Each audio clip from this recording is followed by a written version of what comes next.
जय श्री कृष्णा। क्लास 7 विषय विज्ञान, दिनांक 7/10/2020, अध्याय 9।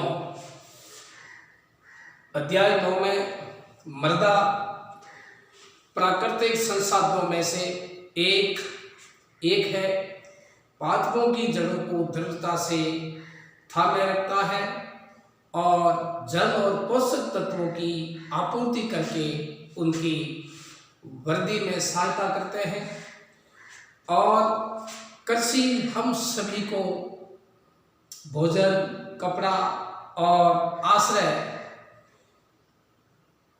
स्थल देता है और मृदा हमारे जीवन का अभिन्न अंग है, भाग है। पहली वर्षा के बाद मृदा की शोधित गंध सदैव ताजगी भर देती है और पहली और बूंदों मृदा में से मृदा में से एक केंचुए को बाहर निकलते हुए देखा तो पहली ने पूछा कि जमीन के अंदर जो मृदा से जो केंचुआ बाहर निकला उसमें अन्य भी प्रकार के जीव इसमें अंदर रहते होंगे। मृदा एक प्राकृतिक संसाधन है।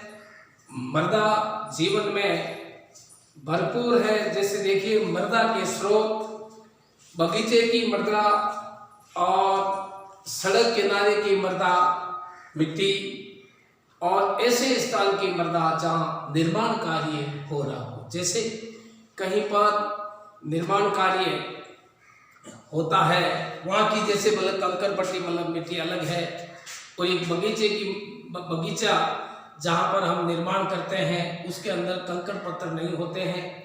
उसी प्रकार से हम मृदा एक जीवन से भरपूर है। तो मैं जानना चाहती हूँ कि सड़क के किनारे और बगीचों में एकत्रित किए गए नमूनों में मुझे प्लास्टिक की कुछ वस्तुएं और पॉलीथीन की थैलियों के कुछ टुकड़े उसमें हमको दिखाई दिए। और पॉलीथीन की थैलियों और प्लास्टिक मृदा को प्रदूषित करते हैं और मृदा में रहने वाले जीवों को भी हानि पहुंचाते हैं। इसलिए पॉलीथीन की थैलियों और प्लास्टिक की वस्तुओं का उपयोग पर प्रतिबंध की मांग की जा रही है और अनेक प्रकार के अपशिष्ट पदार्थ, रसायन तथा कीटनाशी मृदा को प्रदूषित करते हैं। ऐसे अपशिष्ट पदार्थों को, रसायनों को मृदा से निर्मुक्त करने के पहले और उपचारित किया जाना चाहिए। कीटनाशियों का उपयोग कम से कम किया जाए ताकि मृदा दूषित न हो। मैंने हाट बाजार में मिट्टी के बने हुए बर्तनों और खिलौनों को देखा, जिसमें आपने देखा होगा सबसे पहला आता है मृदा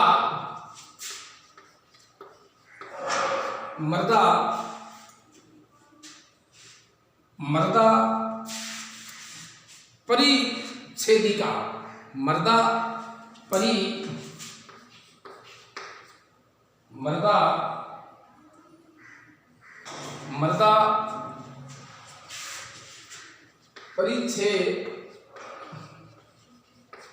परिच्छेदिका, जिसके अंतर्गत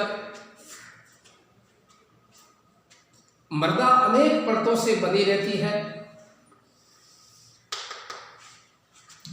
ये जानने के लिए कि परतें किस प्रकार व्यवस्थित रहती है, हम निम्नलिखित क्रियाकलाप करते हैं, जिसके अंतर्गत सर्वप्रथम हम एक गिलास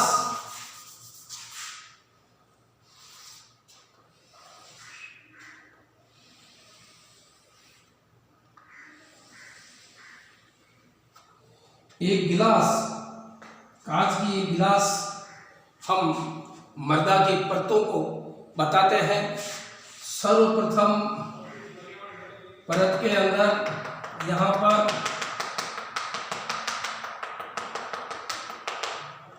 सबसे नीचे गिलास के पेंदे के अंदर बजरी और दूसरे के अंदर हम बालू मतलब रेत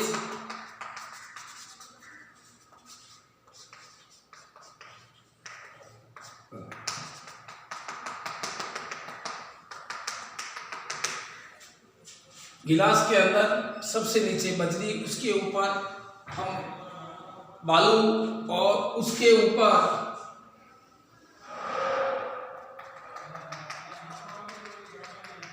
उसके अंदर तीसरे पार्ट में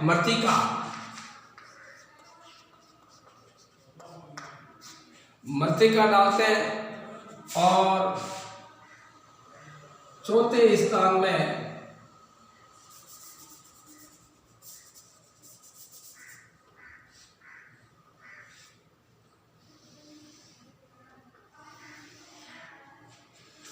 मृतिका के ऊपर जल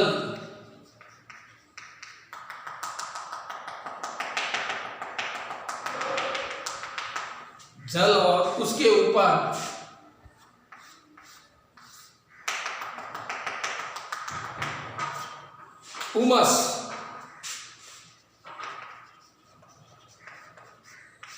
हुमस। जैसे देखिए हम मृदा परिच्छेदिका का यदि हम परीक्षण करते हैं, थोड़ी सी हम मिट्टी या मृदा लेते हैं, अपने हाथ से तोड़कर उसका चूर्ण बना लेते हैं, 3/4 जल को भरा कांच का एक गिलास उसमें हम भर देते हैं, उसमें मुट्ठी भर मृदा मिला दीजिए। हमें किसी छड़ से अच्छी तरह उसको हम हिलाते हैं और मृदा पानी में मिल जाता है। अब इसे कुछ देर के लिए ऐसा ही हम उस गिलास को रख देते हैं। कुछ समय के बाद गिलास में पानी को देखिए और निम्नलिखित प्रश्नों के उत्तर दीजिए। सर्वप्रथम, जैसे आपने देखा होगा, क्या आपको कांच के गिलास में विभिन्न आयाम के कणों की परतें दिखाई देती हैं? पात्रों को दर्शाते हुए एक चित्र बनाते हैं हमने गिलास में, अलग अलग, सबसे नीचे बजरी, उसके ऊपर बालू, उसके बाद मृतिका, उसके बाद जल और उसके बाद हुमस। तो ये जैसे आपने देखा होगा कि मृदा में उपस्थित सबसे ऊपर सड़े गले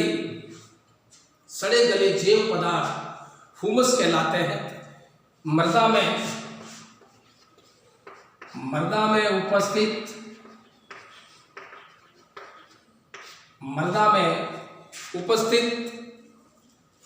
सड़े गले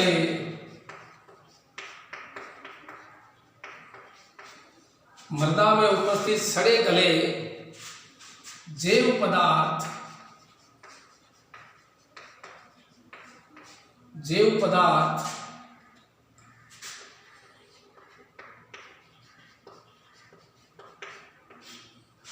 ह्यूमस कहलाते हैं।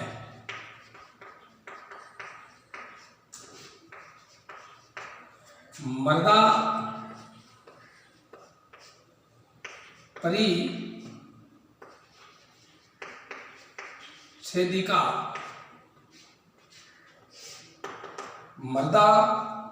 परिच्छेदिका आपने जानते होंगे कि पवन, जल और जलवायु की क्रिया से सेलों चट्टानों के टूटने पर मृदा का निर्माण होता है। पवन,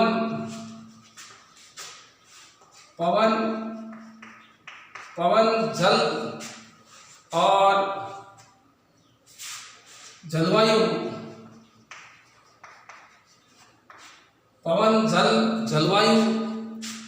और की क्रिया से जलवायु की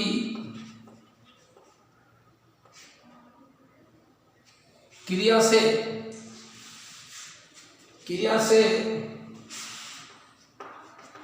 सेलों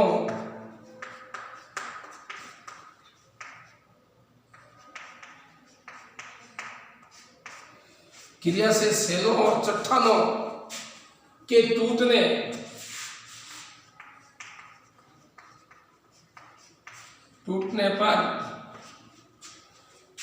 पर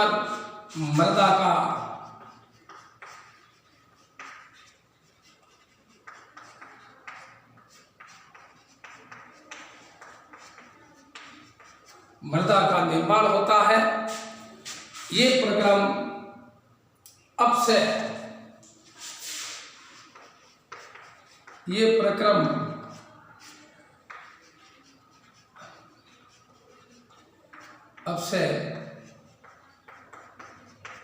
कहलाता है। ये प्रक्रम अपक्षय कहलाता है। किसी मृदा की प्रकृति उन सेलों पर निर्भर करती है जिससे इसका निर्माण हुआ। ये उन वनस्पतियों की किस्मों पर भी निर्भर करती हैं जो ये उगते हैं। मृदा की विभिन्न परतों से गुजरती हुई ऊर्ध्वाकाश मृदा प्रतिच्छेदिका कहलाती है। प्रत्येक परत स्पर्श, गठन, रंग, गहराई और रासायनिक संगठन में भिन्न होती है। ये परतें संस्तर स्थितियां कहलाती है। हम सामान्य मृदा की सबसे ऊपरी शीर्ष परत को देखते हैं, जिसके नीचे वाली परतों को नहीं। यदि हम हाल ही में खोदी गई खाई के पार्श्व भाग को देखें तो हमें मृदा की भीतरी परतें भी दिखाई देती हैं। ऐसी स्थिति में हम उस स्थान को मृदा प्रतिच्छेदिका को कुएं की खोदते समय भी देखा जा सकता है। किसी इमारत की नींव खोदते समय भी देखा जा सकता है। पहाड़ों पर, सड़कों के किनारे अथवा नदियों के खड़े किनारों पर भी देखा जा सकता है।